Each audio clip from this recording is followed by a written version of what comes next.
I can tell the difference. I mean, the minute I step out my door, what I see in the air and how it feels when I breathe it.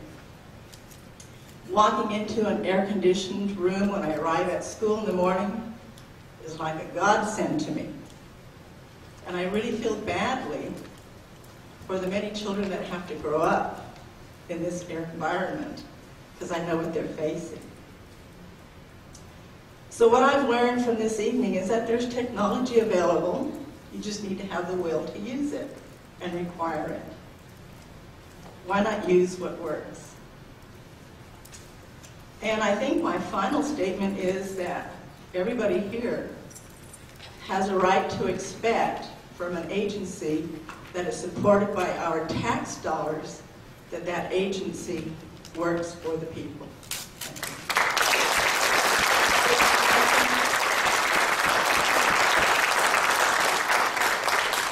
Will be followed by Kim Hill.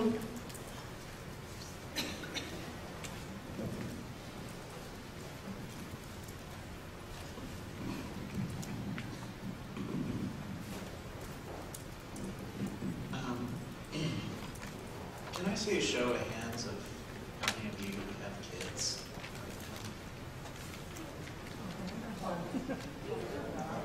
Yeah, just a show. Okay, thank you. Appreciate it. Grandkids?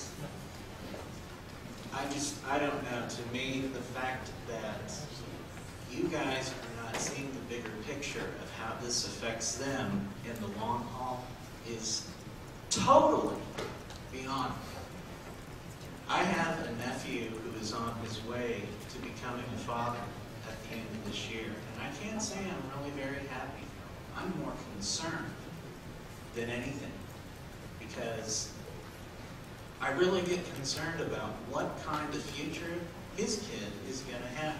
Not to mention everybody else's children here, and all these people's grandkids. It's shocking to think to me, if you have half a conscience, that you're not seeing what the rest of us who are here are. You've got the science, with scientists around the world who don't have any other agenda than reporting the truth.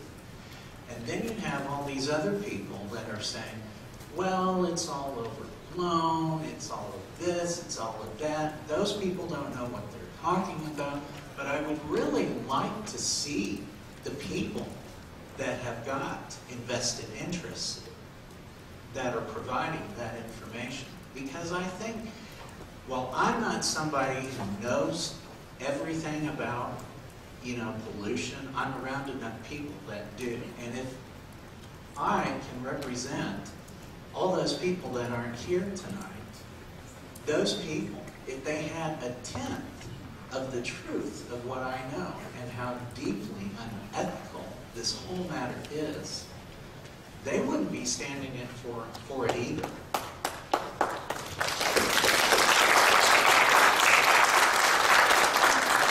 I don't care whether you think that I'm uninformed here. I don't really care how I look right now to you folks.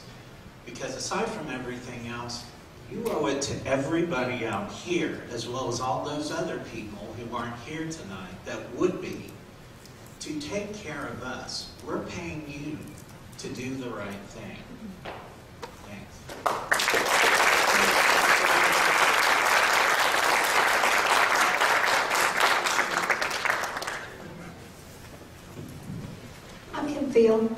You asked for a technical, economically feasible strategies, preferably on a cost per ton basis.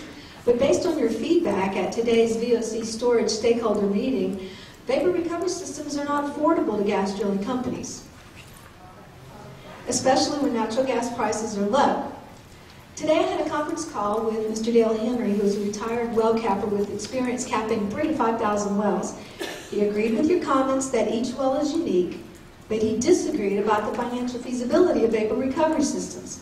Mr. Henry said that if the drilling companies are not able to invest in drilling right, that they have no business being there.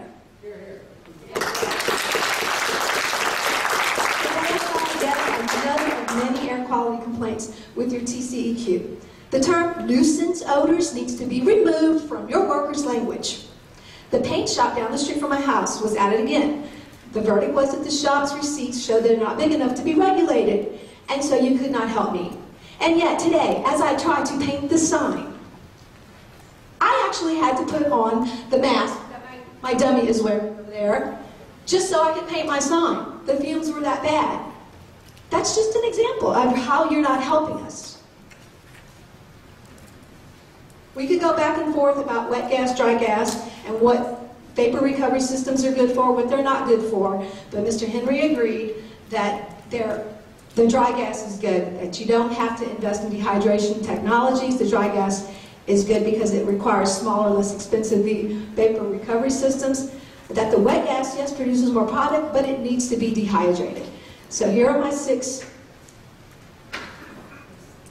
references for what you should do. Number 1, mandate vapor recovery systems.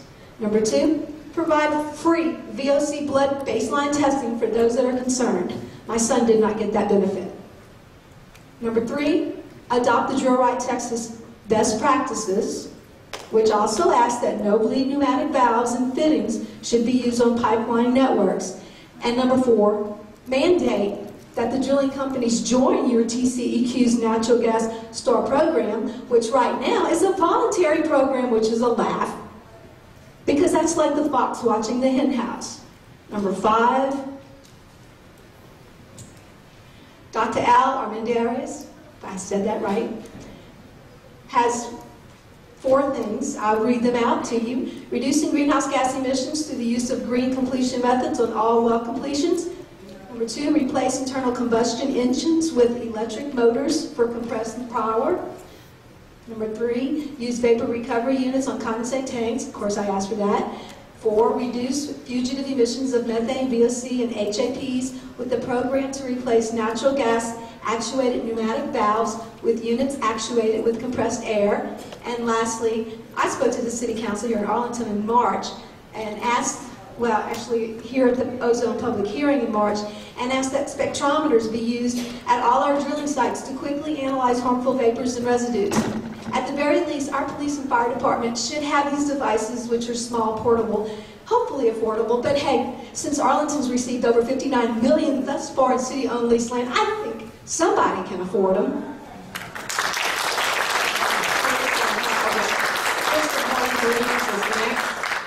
And although some of the staff have had to leave, I'm going to continue to go. I have 17 more people. I don't know that I can stay beyond 9:30, so I'm going to get through as many of you as I can. But please, and if somebody comes in and tells us we have to leave, we will leave. But if you can please maybe just state, if someone's already stated what you were going to state, just state the new stuff. Well, go ahead. I am Chris Williams. Okay. I'm 68 years old.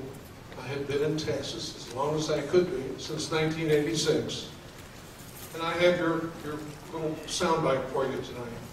You have failed miserably. I hope everybody in this room who feels the same way will stand up with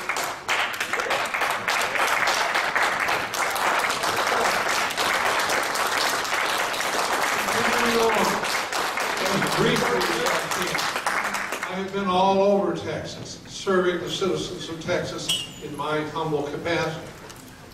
And I think all of you, on your way back to the comforting arms of Austin, ought to realize what miserable failures you are. Thank God for the EPA. They're going to come in. And personally, if I were you, I would feel extreme guilt about accepting your paychecks.